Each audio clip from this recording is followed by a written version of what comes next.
Saudações pessoal, eu sou o Ricardo Tchaikovsky e aqui no canal nós falamos sobre magia, ocultismo e atualidades. E no vídeo de hoje eu trouxe um tema que faz tempo que vocês me pediram, que é sobre Hermes Trismegistus e os 7 princípios herméticos. É logo depois da vinheta.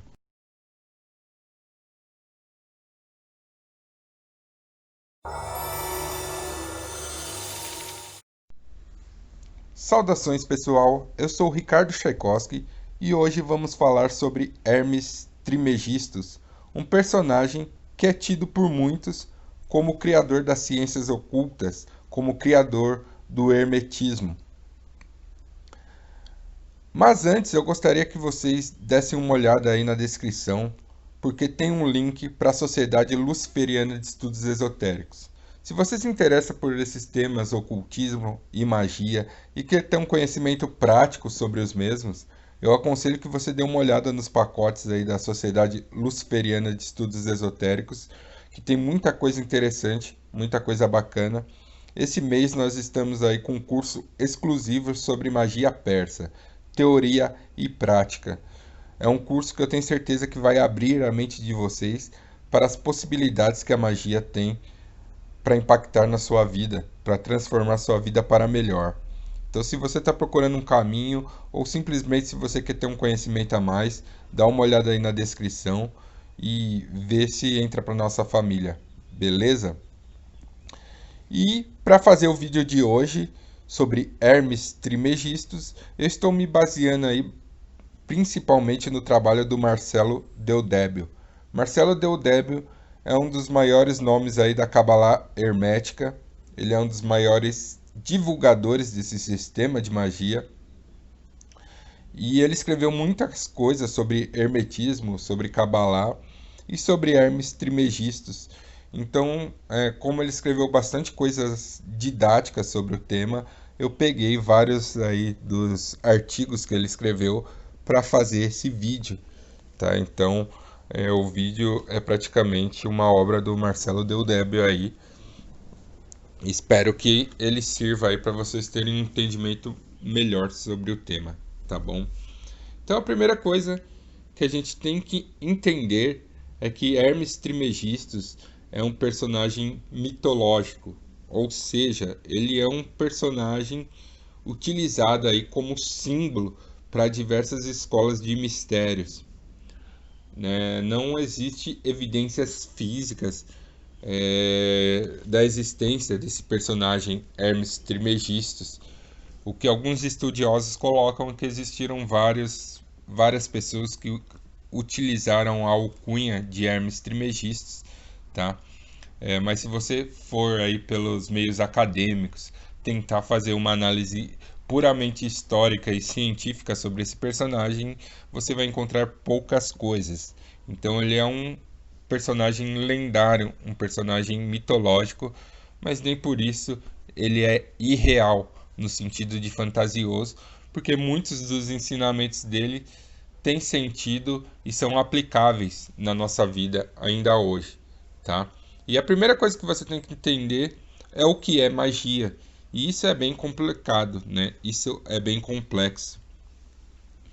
Essa questão aí tem levantado muitas discussões em vários círculos, desde o círculo acadêmico até o círculo das ciências ocultas.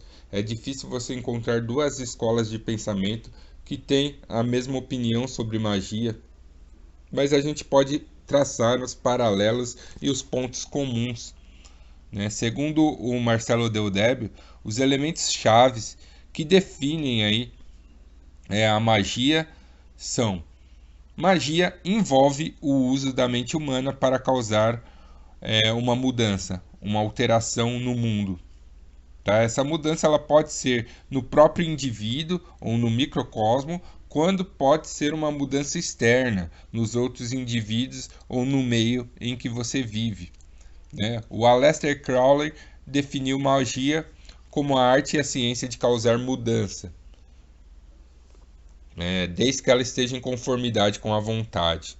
Tá? E existem outros autores aí que definiram magia, né? O que todos eles têm em comum é que magia é um instrumento da mente, né? Que ela age através da mente do praticante. Então, a magia é um meio através do qual a vontade, a emoção e a imaginação criam uma mudança verdadeira, perceptível no mundo físico, né? Mas aí as pessoas perguntam, mas como pode, né, uma imaginação causar aí uma mudança real no mundo físico, né?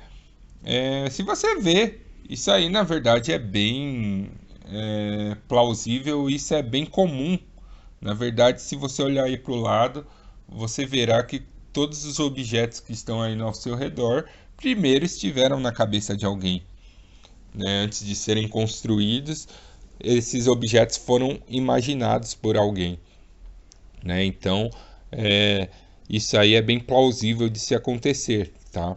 E o hermetismo coloca que isso é possível porque o universo em si mesmo é mental, né? Ele tem a natureza mental. E a mente é a chave para você acessar esse poder do universo, para você acessar esse poder do cosmos.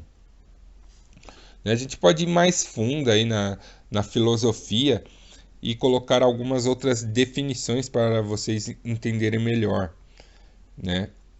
O Deldeb coloca assim: substância, ela pode ser definido como aquilo que está por dentro de todas as manifestações exteriores. Através de toda a aparência exterior nesse mundo e em todos os outros mundos, deve existir uma realidade substancial. Um imenso panteão de deuses e deusas mostra-nos como o homem tenta dar nome a essa realidade substancial.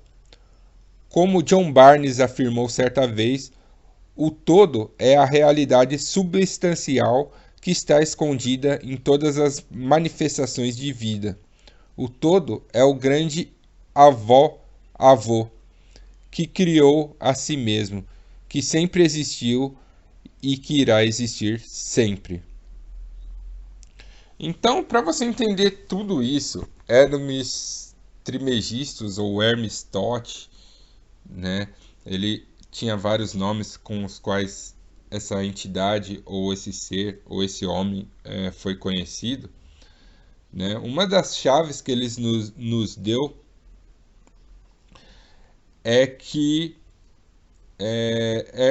que o universo é mental, né? Que o todo é mental.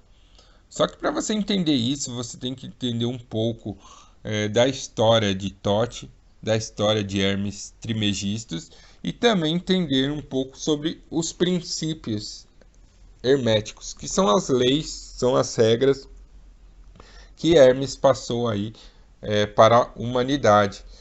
Só que o estudante que começa, ele tende a analisar cada uma dessas leis, as 7 leis herméticas, os 7 princípios herméticos, eles tendem a analisar como matérias individuais, ou seja, eles estudam uma por uma, quando na verdade todas essas 7 leis elas funcionam em conjunto, tá? Não dá para você isolar elas. Mas eu já vou falar delas. Vamos falando um pouco sobre Hermes Trismegistus aí num sentido mais mitológico mesmo, tá? E para entender Hermes Trismegistus, primeiramente a gente tem que entender os deuses dos antigos, especialmente Thoth, né? Eu pronuncio Thoth, né? Sei que tem outras pronúncias, mas eu acho que fica mais fácil assim, né? Thoth, ela é considerada uma das divindades mais importantes do Egito. Ele também foi chamado de o escriba dos deuses. Ele é geralmente descrito como tendo a cabeça de um ibis. Ele tinha uma contraparte feminina que era Mate, a deusa da justiça, né? E geralmente os dois eram cultuados aí ao mesmo tempo. Thoth tinha vários templos pelo Antigo Egito, tá? Era um dos deuses mais cultuados e adorados pelos antigos egípcios. e é tido mitologicamente que ele foi o criador das lâminas do tarô, das 78 lâminas do tarô. Então existe até uma lenda onde Thoth preservou o conhecimento dos antigos deuses aí em um jogo e transformou esse jogo no tarô que a gente conhece hoje, né? E existem várias e várias mitologias. é, Na verdade, é uma das deidades que tem mais mitos relatados na história humana. Então existem muitas coisas a se falar de Thoth. Mas para a gente é importante que ele era conhecido como o escriba dos deuses. Tá? Em certa altura ele foi aí sincretizado com Hermes, né? Hermes era uma das entidades mais importantes do panteão grego, né? Considerado o mais jovem dos deuses, ele era protetor de todos os viajantes e ladrões e era conhecido como o mensageiro dos deuses. Então ele era responsável por levar, né, as palavras dos deuses para os mortais e vice-versa. Né? Ele também era tido como o deus da eloquência, o deus da diplomacia e dos arranjos, dos acordos comerciais. Então, isso também é importante para nós aqui. E a sua contraparte romana, né, que era Mercúrio. Mercúrio, na verdade, ele é um deus tardio se comparado com esses outros dois, mas ele pode ser considerado não só a fusão desses dois deuses, mas também a fusão de outros deuses, como Turmes, né, que era o deus etrusco aí, equivalente a Hermes. Mercúrio ele foi associado em Roma ao deus do comércio, da administração, tá? E o deus das estradas. Ele não era tão popular assim quanto Hermes era na Grécia, mas de qualquer forma ele tinha um bom número de seguidores e ainda nos tempos romanos ele já foi associado à magia, já foi associado ao ocultismo. Tá? Então eu creio que esses três deuses, Thoth, Hermes e Mercúrio, deu a base aí, pelo menos a base arquétipica de Hermes Trismegistus, tá? Hermes Trismegistus é a tradução latim que significa Hermes três vezes o grande, né? Vocês já devem ter ouvido falar disso.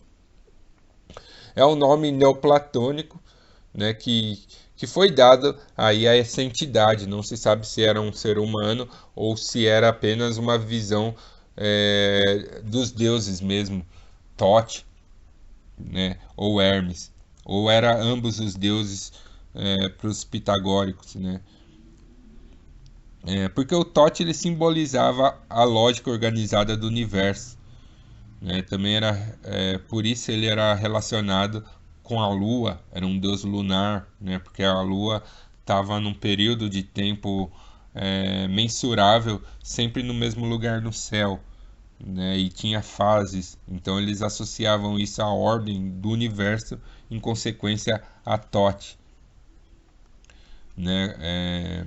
Ali teve um período na história onde as práticas egípcias e romanas se sincretizaram, então o Thoth acabou se tornando um deus muito importante para os romanos também. Tá? Às vezes ele era chamado de Hermes, às vezes ele era chamado de Mercúrio, mas o próprio Thoth ele ainda era reverenciado com esse nome pelos romanos e foi assim durante muito tempo. Né? Então, acredita-se que foi um dos deuses que mais impactou a cultura romana, aí, vindo dos egípcios, tá bom? E então, como eu disse no começo do vídeo, não dá para saber, né, quem realmente foi Hermes Trismegistus. Alguns acreditam que foi uma pessoa, alguns acreditam que é só uma lenda, que é só um ser espiritual mesmo, e alguns acreditam que até que foi uma escola iniciática, foi um conjunto de pessoas que criaram uma doutrina aí ao redor de Hermes Trismegistus, né? Então existem várias concepções, mas aí na magia é tido que ele é o criador aí de vários textos sagrados que são importantes ainda hoje nas ciências ocultas.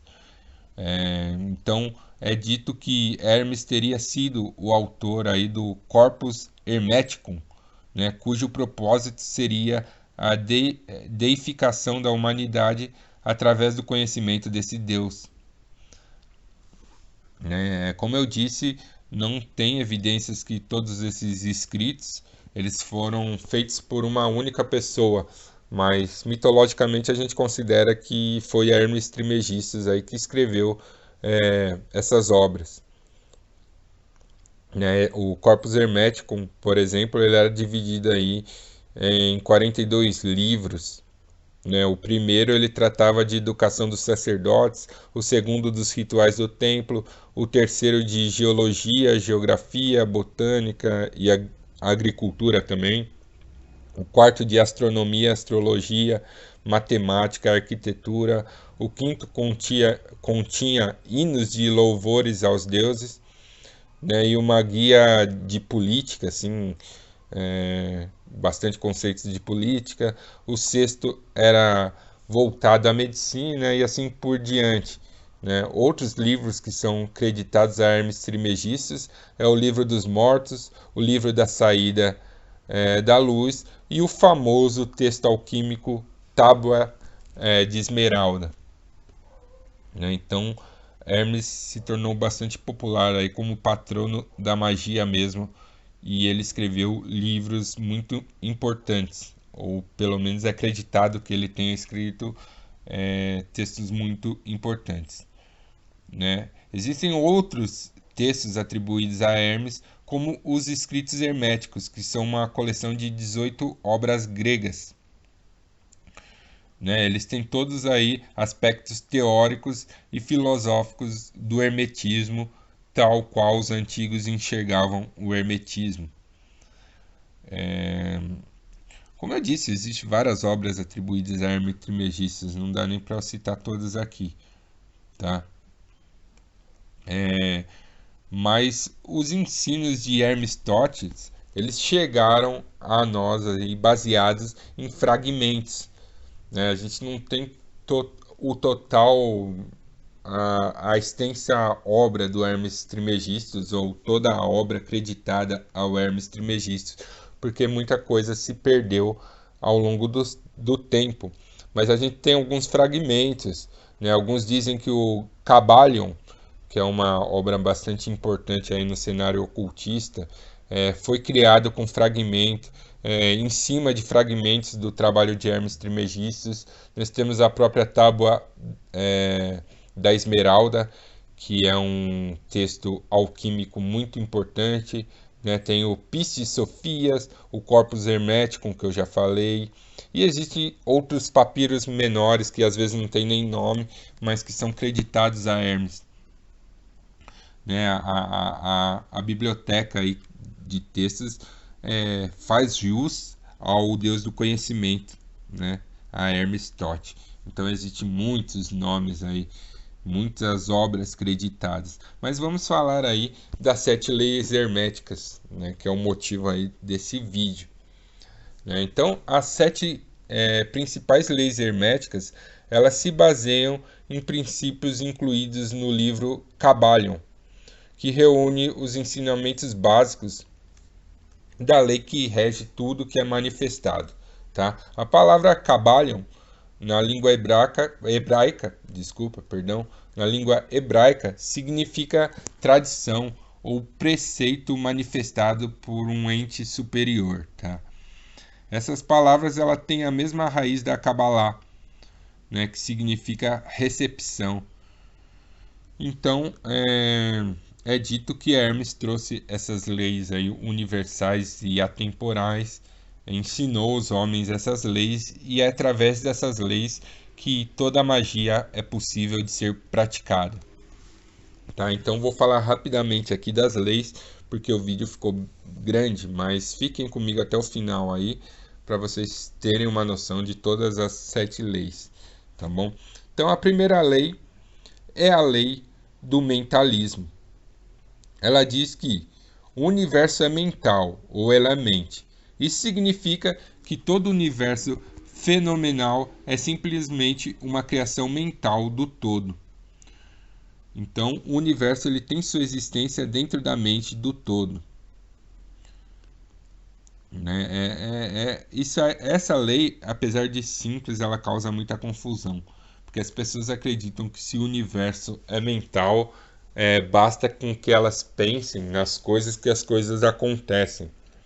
Né? Mas a gente não pode esquecer que, por uma ilusão, a outra ilusão também é realidade. Então, para nós que estamos manifestados aqui no plano físico, a gente tem que seguir as regras aí físicas. Né? Então, não adianta você pensar que é o super-homem e pular sem nenhuma espécie de equipamento do prédio, você vai cair, você vai morrer. Entendeu? Então, muito cuidado aí com essa lei, tá? O universo é mental, né? Mas como nós também somos mentes, outra mente para a gente é real, tá? Então a gente tem que ter essa noção, tá? Muito importante isso, tá? Outra lei é a lei da correspondência, que ela é definida com aquilo que está em cima é como aquilo que está embaixo.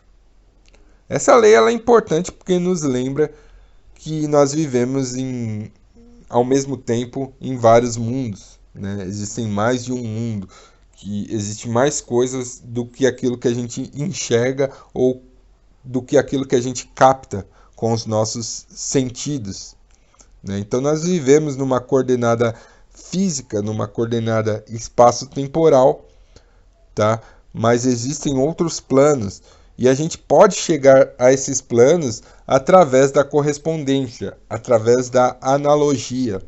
Então, às vezes a gente não observa alguma coisa, mas através da analogia a gente pode compreender essa coisa de uma melhor forma, tá? A próxima lei é a lei da vibração. Ela é definida com o seguinte axioma: nada está parado, tudo se move, tudo vibra. Ela significa que o universo é movimento, o universo é vibratório, nada está parado, né? O universo ele se manifesta, ele é só possível de existir porque tudo contido nele está em movimento. Então todas as coisas elas se movimentam, elas vibram, e elas são regidas pela sua própria vibração. Nada está parado, nada é estático, nada está em repouso, né? Então o universo está sempre em movimento. Todos os objetos materiais eles são feitos de átomos, e moléculas, tá? E elas não são rígidas ou imóveis, elas estão sempre oscilando, sempre mudando temperatura, harmonia, tamanho, posição. Então a matéria ela não é passiva ou inerte, ela sempre está em movimento. A lei da vibração ela rege toda a comunicação entre o espírito e a matéria, tá? Bem como certas invocações e certos tipos de magia. Tá? Ela também lida com egrégoras e com a evocação e invocação de entidades espirituais. Tá? A próxima lei é a lei da polaridade, né? Tudo é duplo, tudo tem dois polos, tudo tem o seu oposto. O igual e o desigual são a mesma coisa. Os extremos se tocam. Todas as verdades são meias-verdades.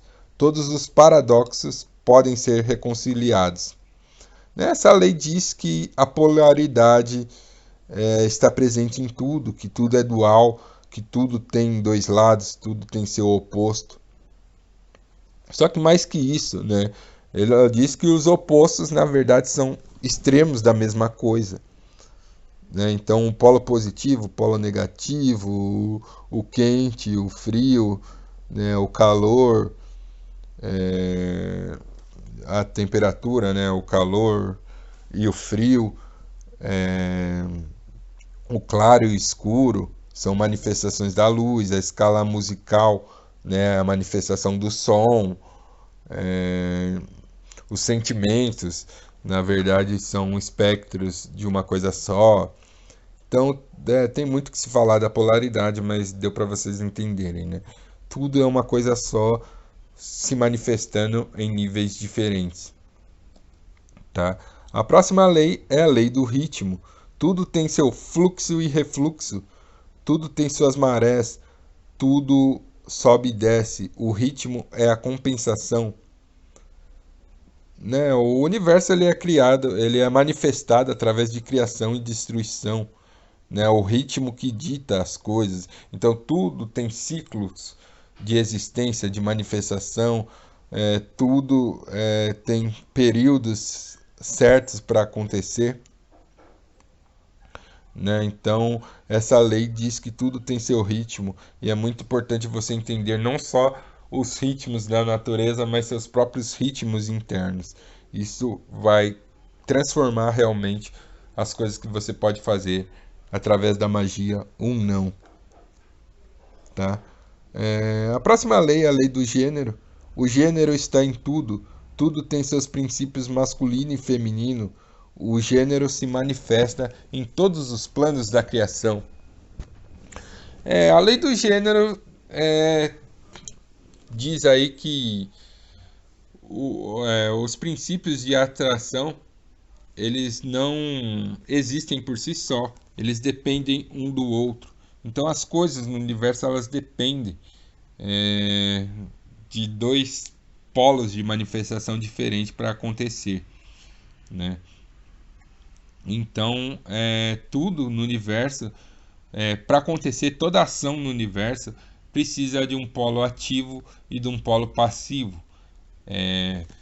Precisa de uma força que exerce uma ação e de uma força que recebe essa ação, né? Isso aí no Oriente é chamado de Yin e Yang, né? A gente hoje está muito polarizado nesses nomes, né? Masculino e feminino, mas isso vai além do gênero humano, tá? Todas as coisas no universo têm a polaridade ativa e a polaridade passiva. Então, quando a gente fala de lei de gênero, nós estamos falando do ativo e do passivo da criação, beleza?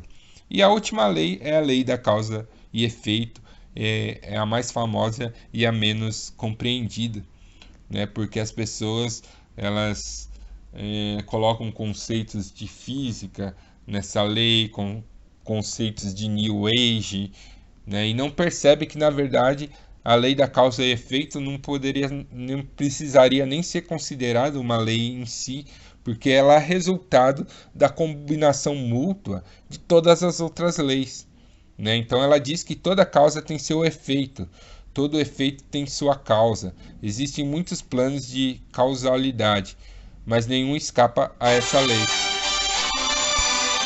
E aí nós tivemos uma pequena interrupção aí, galera, mas eu acho que o vídeo tá bom, acho que deu para eu passar um pouco. Logicamente isso é estudo para uma vida toda, tá? Então se você quiser se aprofundar mais no tema, experimente entrar aí para SLE, o link vai estar na descrição. A gente estuda não só as leis herméticas, como outros sistemas de magia bastante interessantes. Esse mês estamos aí com um estudo sobre magia persa, muito bacana, um estudo focado na teoria e também na prática. Então você poderá ter um estudo completo sobre esse sistema de magia, o sistema de magia persa, e poderá atingir muitos resultados através desse sistema, tá? É um curso inédito, exclusivo aí para os apoiadores aí do Catarse. Então, não perca tempo, que as vagas são limitadas. No mais, curta, compartilhe, dê sua opinião, faça seus comentários aí, que seu feedback me ajuda